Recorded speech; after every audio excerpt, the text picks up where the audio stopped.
예, 먼저 이 서강대학교 언론대학원 교수이셨던 우리 조명기 교수님 모시고 지난 한 주 동안에 있었던 상황에 대해서 우리 함께 하도록 하겠습니다.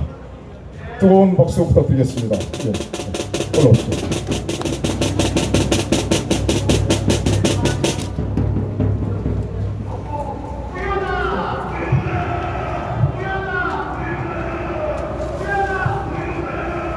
네, 한 주간 잘 지냈었습니까?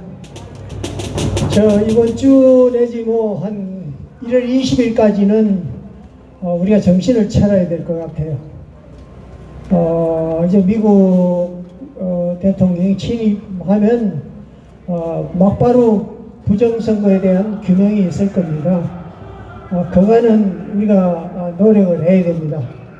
그런데 우리는 태생적으로 유엔과 관련을 맺고 있습니다.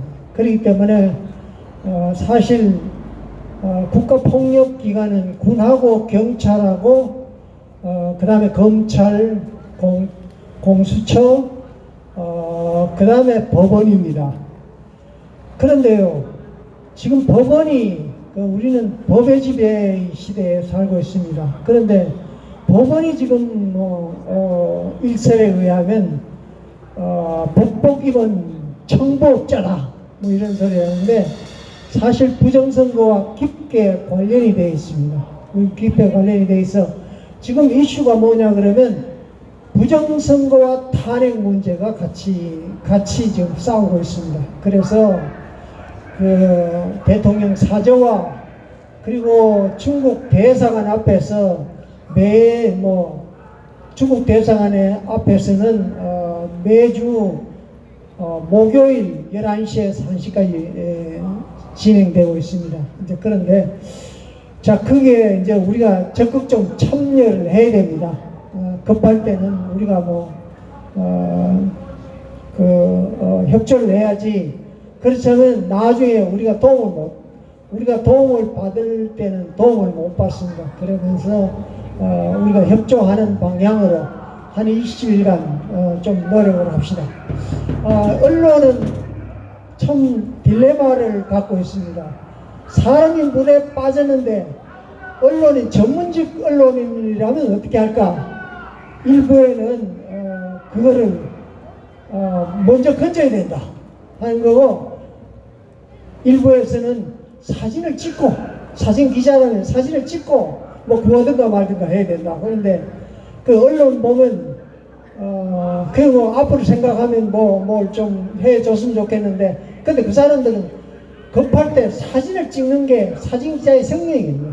그게 전문인의 윤리입니다. 그런 측면에서 우리는 이 위기에 있을 때 서로 도와야 된다는 걸 부탁드리면서 오늘 얘기를 풀어가겠습니다. 아까 사무총장께서도 얘기했습니다만 내란이다. 대통령이 내란을 했다. 근데 민주당에서는 지금 아니다. 그건 빼겠다. 그럼 뭐야? 절차적 정당성이 네 혼자 했냐? 왜 국무회의에서 가결을 안 받았냐? 이런 거 가지고 합니다. 그러니까 마치 박근혜 대통령 탄핵될 때 그랬죠. 헌법소 의제가 없다. 이거하고 비슷한 겁니다. 그 내란죄는 안 되죠.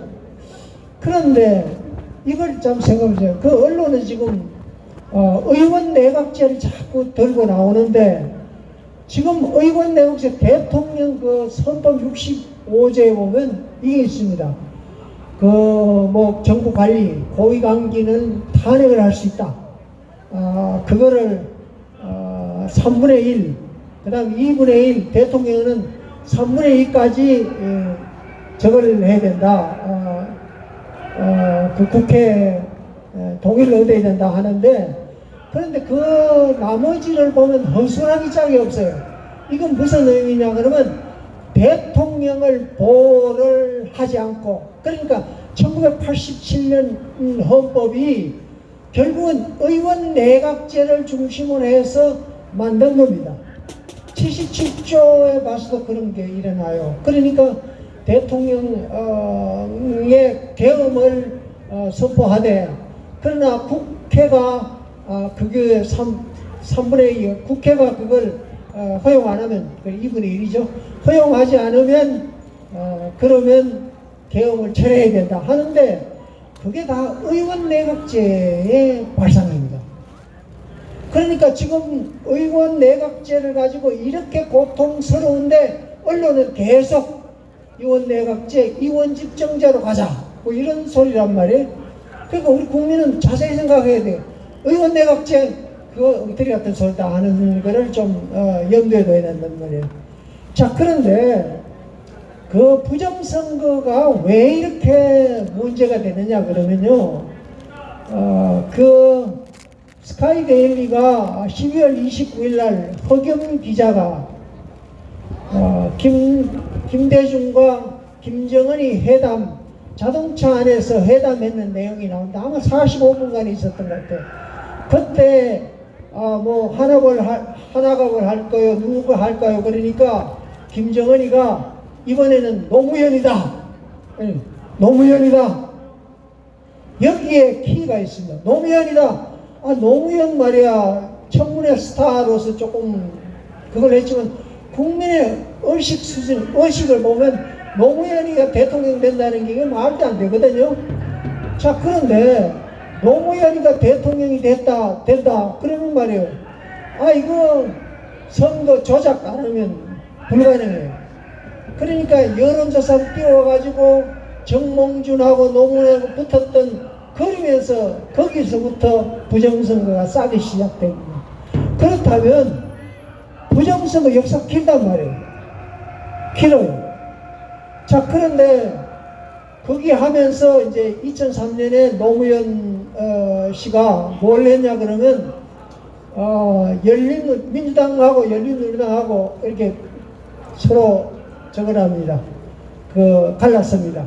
그때 의원 열린우리당 이쪽으로 온 사람이 몇 명이냐면 48명이에요. 48명이고, 그럼 그거 가지고 안 되지 않습니까? 그러니까 노무현이가 꼼수를 쓴 거죠. 그래가지고 탄핵이라는, 첫째 탄핵입니다. 탄핵이라는 걸 가지고 꼼수를 쓴 거예요. 그러니까 탄핵이 되지 않습니까? 헌재에서 탄핵이 인용이 안 되죠. 그럴 때 탄핵이 들어갔을 때 KBS를 통해서 특집 프로그램을 19분을 해가지고 그냥 뽑아냈어요. 그래가지고 여론을 몰이한 겁니다. 여론 몰이해가지고 여론 결과가 어떻게 되냐 그러면 152석이 우리 당이 얻었어요. 그런데 거기에 보면 108석이 저거가 있습니다. 그러니까 초선 의원입니다. 그러니까 초선 의원이 152명 중에 108명이 초선 의원이라 그러면 그 사람들은 전혀 모른다. 그게 누구냐면 386 세대입니다. 지금 우리가 안고 있는, 문제를 안고 있는 386 세대들이 그때 들어가요. 자, 그때 들어가는데 물론 그게 부정선거죠. 그럼 부정선거 역사가 얼마 돼요? 2003년이니까 21년이 됩니다. 자, 그러면 21년 부정선거 되면 거기에 민주당 의원들은 얼마나 많아요? 그렇죠? 거기에 부정선거의 영향을 받지 않고 된 사람이 지금 거의 없어요. 자, 그러니까 21년간, 그러니까 박근혜 대통령 5년을 빼면 3년 조금을 빼면 거의 부정선거로 나온 거예요. 그러니까 대한민국은 민주공화정이다. 모든 권력은 국민으로부터 나온다. 이게 다 헛소리라는 소리예요. 이 소리는. 그러면 거기에 다치는 사람은 민주당은 해산이 돼야 돼요. 민주당은 해산이 되고, 그리고 대법원은 지금 부정선거를 언급을 하지 않았거든요. 그럼 대법원에 그게 중간 선관위 위원장이 대법원 판사가 됐다면, 그러면 거기에 책임도 엄청나게 많습니다. 그러니까 부정선거를 밝히지 못하는 거예요. 밝히게 되면 자기들이 그 당을 해산해야 되고, 그 많은 핵심 세력 386 세력들이 그대로 가버립니다. 자, 그러면 1987년 이후 헌법은 결국은 386 세력을 위한 헌법이다 하는 거예요. 그러면 헌법을 이렇게 놔놓고 그러면 무슨 정치를 했냐 그러면 민중민주주의를 한 거예요. 민중민주주의를 했다는 거는 결국은 광장민주주의를 한 거예요. 그러니까 우리 헌법은 자유민주적 기본질서라고 얘기했는데 그게 아니라 광장민주주의를 해버리는 거예요. 자, 그러니까 중공이 도록이 좋죠. 북한이 도록이 좋죠. 그러니까 부정선거가 일어나고 이게 모든 게 이렇게 나옵니다. 그러면 우리의 문제가 어떻게 풀어야 되냐 하는 거예요. 자, 우리가 어떻게 살아야 될까? 뭐 물론 탄핵이 벗어난다고 그러자. 그러면 이 패거리 차이나는 그걸 관시라 그럽니다. 관계라 그럽니다. 관계 가지고 세계 속에서 우리가 살아날 수가 없어요. 그러니까 우리가 저번 시간에 가치를 얘기한 것도 결국 그 관계가 아닌 컨텐츠를 가지고 우리는 선거를 보자 하는 그런 겁니다. 지금 우리가 막아야 되는 건 한 2주, 2, 3주간 막아야 되는 그게 있지만 나중에 우리는 어떻게 해야 되냐 하는 그런 거를 요번에 이론적으로 내가 오늘 좀 풀면서 그러면서 그 연설을 마칠까 합니다. 자, 전번 시간에 가치라는 걸 얘기를 했습니다. 그런데 전번 시간에 얘기했죠. 프로테스탄트인류와 자본주의 정신이라고 하면 자본주의 정신이라는 건 이거는 정치 공학적으로 해요. 그런데 우리 지금 법관 교육을 어떻게 시키냐 그러면 지금 의과대학 문제가 나왔습니다. 사실 개혁을 해야 되는 게 의과대학 문제가 아니고 지금 서울대 법원의 법학과가 문제예요. 법원 교육을요. 이 관계성 속에서 법적으로만 쫙 해가 사회에서 나가니까 안 맞죠. 그러니까 법조인들이 나와가지고 광장정치, 포퓰리즘을 해가지고 판결해버린 거예요. 그러면서 문제가 되거든요. 그러니까 이 개혁이 법학 교육을 받는 사람부터 개혁을 해야 돼요. 자, 그런데 저번 시간에 얘기했던 그럼 가치라는 게 뭐냐 그러면 가치라는 게 내가 왜 살아야 되는가 하는 게 가치입니다. 내가 왜 살아? 기독교 윤리는 기독교 윤리. 그리고 그게 내 프레젠테이션, 내가 그 다른 사람한테 보일 수 있는 그겁니다. 보일 수 있는 게 되고, 그런데 가치가 있으면 가치대로 따라가잖아요. 법관이 부정선거를 했으면 내가 이거 아니다. 그러면 내 가치 그거 아니다 하면 될 텐데 그걸 관계성 속에 광장이 어떻고 포퓰리즘이 어떻게 하면서 이게 문제가 되거든요. 가치가 없는 거예요. 가치를 정치공학적으로 보는 거예요. 자, 그리고 가치라는 거를 가지게 되면 내가 장래를 브레이딩 할 수 있어. 내 가치는 이렇게 되면 행동을 이렇게 된다는 거예요. 자, 그런데 이 가치가 그렇다면 4개 카테고리 안에서 내 가치가 결정이 돼요. 내 가치가 결정이 되면 자, 그러면 그 가치를 어떻게 실행하는가 하는 게 마르크스 이론의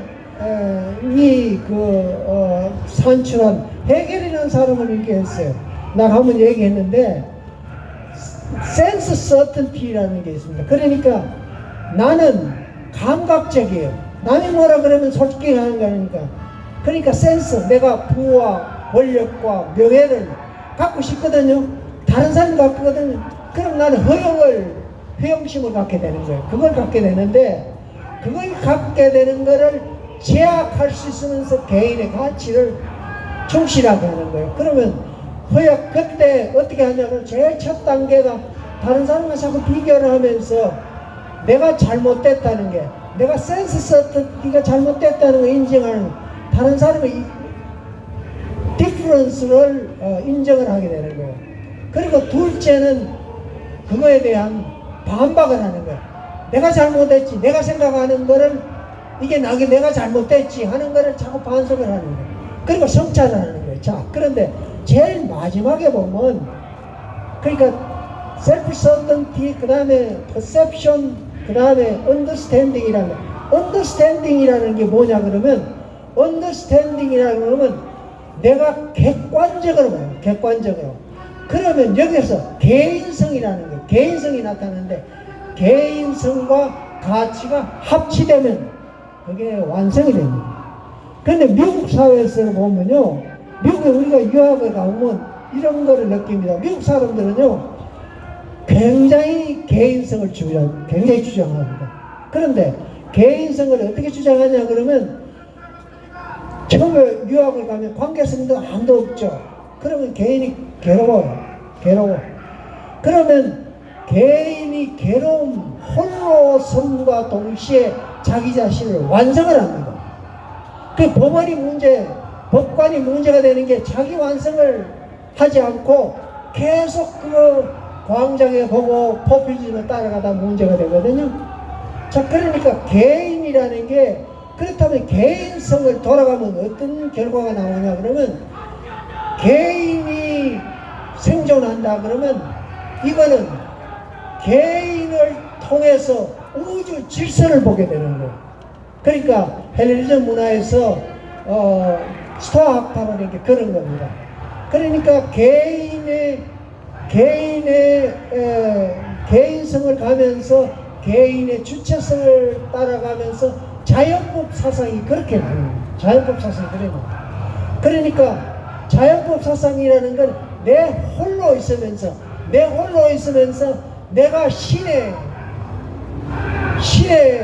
의해서 정제되어 있다는 predestination, 그런 정신을 갖게 되는 거예요. 그렇게 되면 내 유아독존, 이 세상에 내가 최고고 내 중심으로 살아가는, 그러면 공동체가 무너질 거 아닌가. 그런데 사실 그게 아닙니다. 내가 완성이 되면 이웃이 보입니다. 루트가 얘기했던 개인성 크리스찬은 분업을 통해서 형제를 발현된다. 그러니까 내가 완성이 되면 우주 질서를 깨닫게 되고 자연법의 질서를 깨닫게 되고 형제 자매가 생각이, 그 사람이 도움이 필요하다는 걸 알게 되는 거예요. 그러니까 왜 문제가 되냐면 개인성이 되지 않아서 문제되는 거예요. 자, 개인성 안에는 이 선행성이라고 했습니다. 자, 이제 우리 GTP라는 게 이게 나왔는데, GTP는 거기에서 무슨 사건이 있으면 사건에 대한 확률성을 따지는데, 오픈 AI와 그리고 생성적 AI는 어떤 거냐 그러면, 그거는 확률적인 논리가 아니라 거기에서 논리를 찾아가는, 내가 갖고 있는 이성의 논리성을 찾아가는 거, 논리성을 찾아가면서 거기에서 결론을 내는 거예요. 그 인공관계를 뽑아내는 거죠.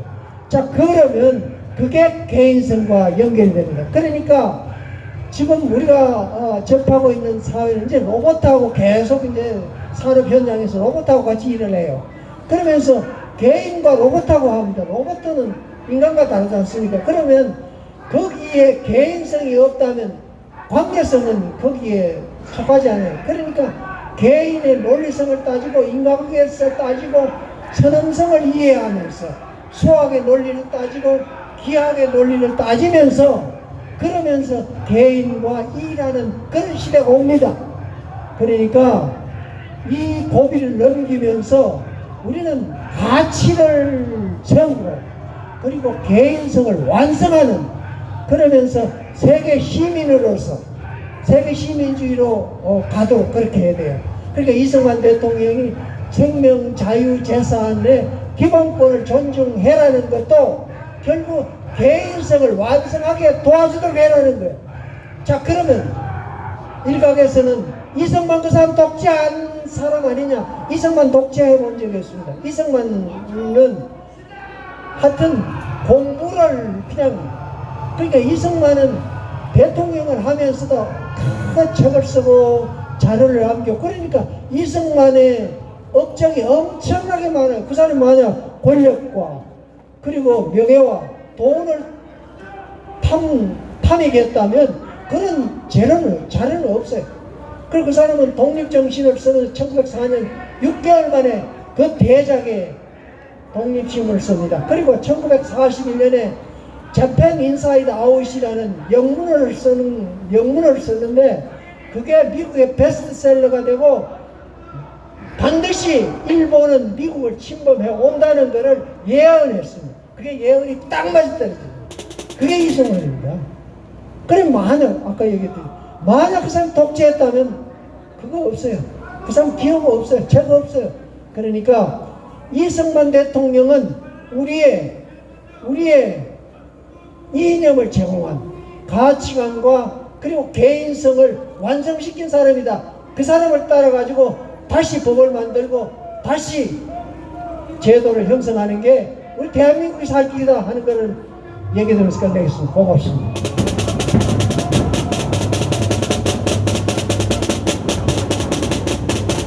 태그